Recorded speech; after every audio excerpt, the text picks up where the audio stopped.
Siddharth here at Mahabalipuram at the site of Krishna's Butterball. Come here to look for games as usual. It's part of my quest to find games in old monuments and temples. This place is a treasure trove of games. I counted almost 7 or 8 boards of Mahabalipuram, a solar CD, 3 or 4 boards of Chowpad or the Daikatam played on the cross board, or a square Daikatam, and 2 to 3 or 4 boards of Dadi. The most exciting, of course, is what you find under the Butterball. Come with me, let's go look at what we find.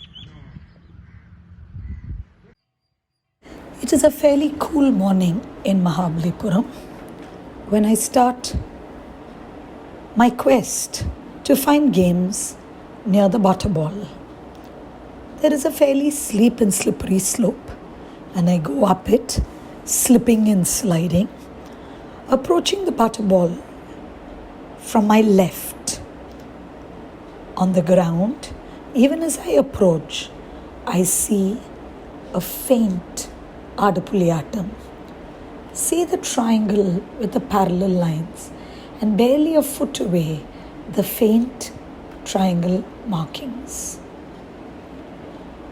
Then as I walk around the Butterball in the clockwise direction, I'm fascinated to find 2 boards underneath it. I typically go crawling everywhere to look for games.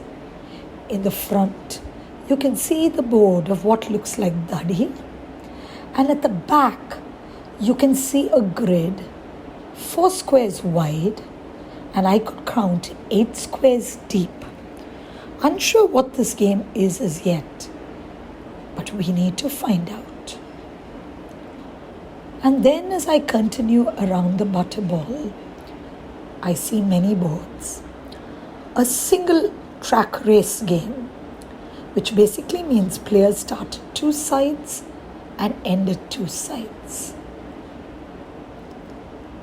A clear board of Mahabalipuram, and then a 9 square Dayam, a very beautiful board, beautifully geometrically done and cut into the floor. Not far from it, there are other carvings, including a circle. I'm still not sure if it's a game or not. A similar board was found nearby. I see another Mahabalipuram, not as clear as the first one.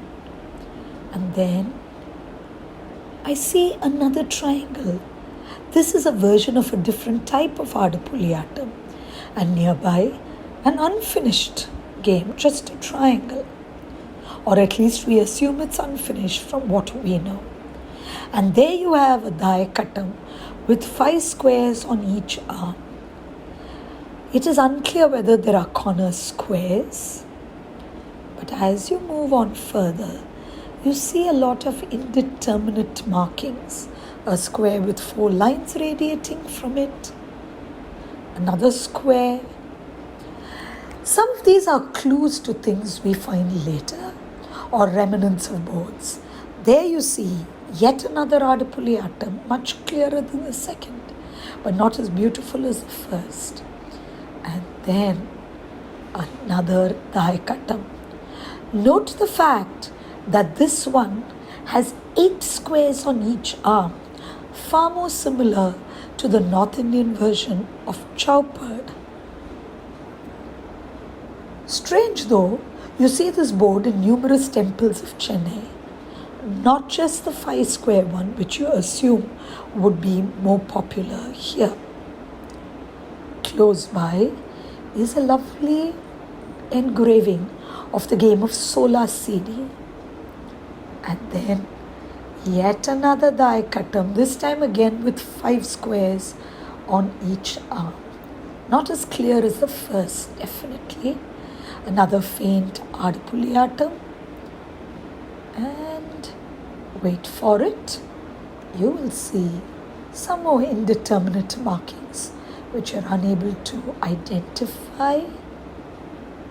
And then slowly, as I come around the butterball and down the side, you can see just below it another game of dadi.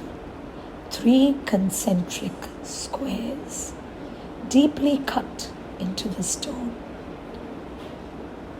Another indeterminate design, not sure what it is, and close to it, the very faint markings of an Adipulli. What a treasure trove of games in this wonderful place near the Butterball. And yet, there is so much more to see.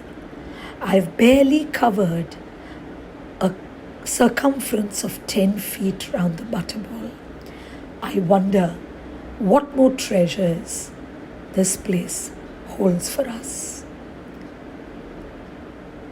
There is so much to know about our games. All we need to do is look for them. I venture a short while away, and there I see another faint Dayakattam with 8 squares on each arm. But there's too much to document, so I will do it next time.